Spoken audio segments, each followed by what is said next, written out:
What's up, everybody? Welcome into this episode of the Rapala Collegiate Bass Podcast. It is tournament week. We're getting ready to make our way over to Pickwick Lake for the Pickwick Slam, the third event here on the ACA's historic 20th season. Bass Pro Shops Collegiate Bass Fishing Series, the last major regular season tournament before the year-end Collegiate Bass Fishing Championship presented by Bass Pro Shops at Lake Hartwell. So, on the line this week, lots of prizes, over $20,000 in prizes and contingencies, as well as those double points to count towards the Bass Pro Shops School of the Year presented by Abu Garcia. Joining us today, the number one team in that all-encompassing national ranking system from the University of Montevallo, we have Peyton Harris, Dalton Head, and Peyton Sorrow as they're getting ready to make their way up to Florence, Alabama for the weekend. Guys, we'll start with Peyton here real quick, man. Just the excitement level for this tournament, first event for the ACA here in 2025. We're excited to get out and go fishing. Spring of the year, Pickwick Lake, Florence, a lake that's kicked out a lot of good weights so far this spring. Talk about your excitement for this week, Peyton. Yeah, we're fired up, man. It's the lake's been really producing really well this spring so far, and so far the team itself has had a really good spring. So we're really excited to get up there and just see what we can do. We know that there's some big bags swimming around, so just the weather this week, we know it's going to be tough to figure it out, but we're excited to get up there and see what we can come up with. Yeah, fishing during the spring, always a lot of variables to take into account. You never really know exactly how the fish are going to be set up either throughout the South. The weather's kind of ebbed and flowed. It's been hot, it's been cold, it's been wet, it's been dry. So the fish are probably going to be a shot at having them set up in all three different phases. Dalton, next question coming your way. Going into it right now, let's talk about that game plan and how the fish are setting up. What is it maybe that you're either most excited to go do or kind of something that you're might have an idea of what the fish are going to be setting up, if there's a certain technique or pattern you want to run at Pickwick, or if you're going to kind of see what they throw at you and how you want to go about it. Just talk about the pattern and what your preconceived idea is going into the tournament. Yeah, man. Dude, I think this is going to be a new Pickwick. I think it's going to be a little different. I mean, it's setting up like the weather's going to cancel out some areas of the lake, and I feel like you're going to have to do some different type of stuff to catch them. I don't think you're going to be able to do just one deal. But, I think it'll be kind of tough to find them. I think they're going to be spread out because of water. I think it's going to come up. So there might be some fish spawning.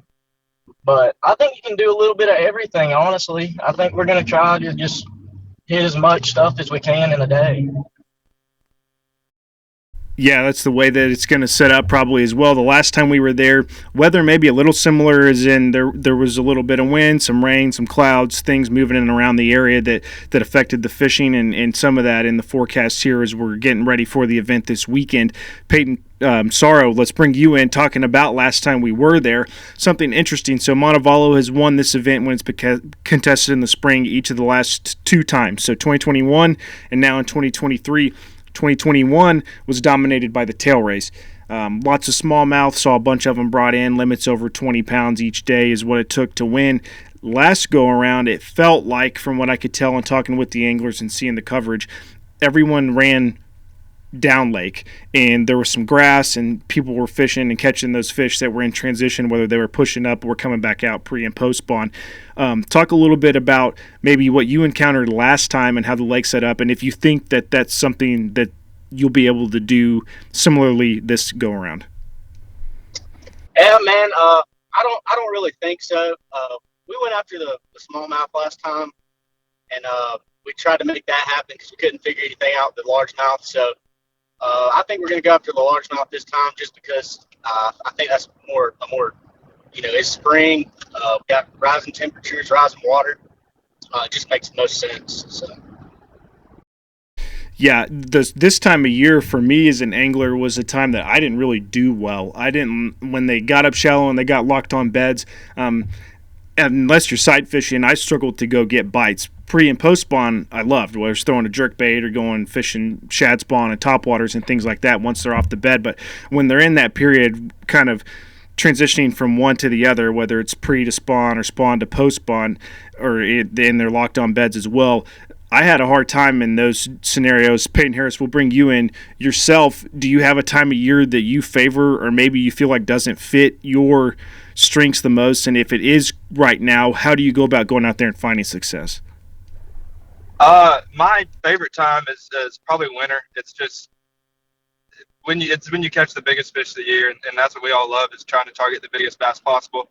So my favorite time is probably the winter, and then summer's my second favorite. But growing up, when I was little, it was always the spring, just getting up shallow, getting the braid rods out and going to work on the bank. And it's something that I've kind of worked away from recently in the last few years, but I still love to do it. So I'm excited to see how this is going to pan out because it might be a situation where we get to go back to kind of our roots, I guess you could say, and really target those shallow fish. Yeah, Dalton, for you, something I've seen people say all the time, and I know I'm guilty of it as well, is when you get into the spring, it's easy to get ahead of the fish. And by that I mean air temperatures, like here in Texas, it's already been in the 90s a couple times, but the fish are probably peak spawn or just now transitioning into post, with some maybe not having spawned yet. But my point is, anglers like to get ahead of the weather and the conditions, factoring that all together, and you expect them to be further along, and they just might not quite be. So, with that in mind, is that something that you take into account? I know you mentioned maybe fish kind of getting ready to lock on beds. If they've not yet, then they would be in that pre-spawn. Is there any scenario where you see, there's some highs this week in the mid to upper 80s, and that could kind of speed you up, or how do you manage that to stay focused on the goal to match the conditions with what the fish are doing? I feel like that's what we need to keep doing is just watching the conditions and just kind of just hitting as many targets in a day. Like, we just go around and find as many targets as we can hit in a day, and eventually something will tell us something. Because, during the spring, it's so rewarding when you find them, but it's so hard to find them. It's just, they're kind of in a transition, and that's when you want to find them, or that's when I would rather find them, from the transition to about to spawn. Because they're kind of biting. Hopefully we can find something. I know it's going to be tough with the conditions and all that, but fish are going to bite. Yeah, they definitely swim out there, and they will bite for somebody. They always do. These college anglers always have success, and with registered over 290 teams, definitely somebody out there is going to go out and find a way to get after them. Peyton Sorrow, for you, going into practice and on into the tournament, what is your approach in terms of maybe baits you've got tied on, areas that you're looking for? Dalton's kind of hinting at the fact that he thinks maybe they're going to be concentrated, so there may be a couple days of practice where you don't find them, but once you stumble upon them, you're going to be on a group that you're going to want to target for 2 days of the tournament. Kind of talk about your approach as y'all are getting ready to make the trip up there and how you're going to attack practice leading up to the event. Yeah, we don't have much of a plan, really. We're going to go in super open-minded, wide variety of baits on the deck. Just kind of make sure we check everything. And like you said, not jump ahead of anything, but also try not to be too late. So we're just going to kind of check all the stages and see what we can find and just kind of give everything a chance. So we're looking forward to getting the season started here. The Pickwick Slam taking place in Florence, Alabama, Pickwick Lake this upcoming weekend. We're talking with Peyton Harris, Dalton Head, and Peyton Sorrow from the University of Montevallo. As we said in the opener, they have won. They're the leaders currently in the Bass Pro Shop School of the Year presented by Abu Garcia, of which they've won that title each of the last 4 seasons of victory. This go-around would be the team's 5th straight title, continuing to rewrite the history books in the process. Peyton Harris, for you, we were able to see you guys back in the fall or late summer. We made it over to Montevallo to award the trophy from last season, and we had the chance to sit down and talk with both you and Dalton and kind of get an idea of what y'all are looking forward to, what everything's meant so far to this point for the team, and things of that nature. Now that we are on into the season, about 3/4 of the way completed, maybe even further than that, talk a little bit about how the season's gone so far, and is it meeting the expectations, or are y'all on track with what you're hoping to accomplish? Yeah, absolutely. I think just talking with the team and coach and everything, it seems like we're 100% on track of where we want to be, and this season's gone like great so far. So it's just we got to keep the momentum up. It's absolutely not over yet, and there's still a lot of fishing left to do. So the guys just got to stay focused and know the end goal that we all have in mind, and that's to win the School of the Year again. And to do that, we're just going to have to keep fishing good and keep, as a team, making good decisions. And I feel like that's what we've been doing this whole year so far. And if we can just keep doing that, I think it'll work out for us. Dalton, next question for you is, what does success look like for the team this weekend in terms of whether it's 2 teams in the top 5, 2 teams in the top 10? I'm pretty certain last year at the Hartwell Slam, y'all had 2 teams high, maybe even first and second, and possibly even the year prior at the Pickwick Slam. I know that y'all had a team members win, and y'all might have had another team right up there close, if not also in second place. So, I mean, double points tournament, first and second place, obviously maximizing the total amounts of points any one school could earn at an event. Talk about what y'all want to achieve and what you would deem a success once competition completes this weekend. I feel like 2 top 10s would be really good. I mean, we got some really good guys on the team that's got a lot of experience out here and done good in the past. I'm excited to see how they do. I'm excited to see how we do. Hopefully we can all catch them and just have a good time.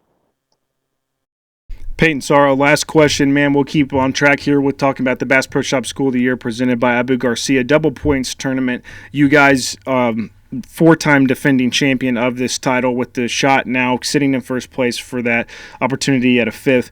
What is it like coming into a tournament like this, knowing that you're the school that everybody wants to chase? Is there anything, several of you guys have been a part of the team for a while now, so you've fished with that pressure over multiple seasons. So talk a little bit about what it's like going into an event knowing that y'all are the ones everyone's trying to beat, and you've got to go out and maintain a standard to keep that success going. Yeah, I mean, everybody realizes, the importance of doing well in these tournaments, but I feel like, honestly, speaking for the team, I feel like there's just not a lot of pressure. We just kind of go do our thing. We don't think a lot about that, but also have to keep it in the back of our minds because of its importance. But I just feel like everybody kind of just goes fishing and just goes and have a good time and kind of makes the pressure go away. We're looking forward to getting the season kicked off this upcoming weekend, the Pickwick Slam at Pickwick Lake in Florence, Alabama. That's our discussion with Peyton Harris, Dalton Head, and Peyton Sorrow. Guys, thanks for joining us here today. Safe travels as you're making your way up. We'll see you guys here soon, and best of luck this weekend. Thank you, man.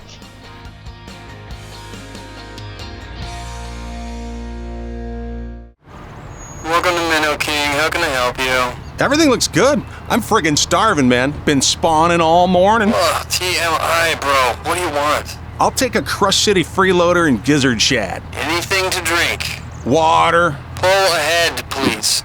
Welcome to Minnow King. We're gonna have what he's had. Yeah, throw me in a net BLT too.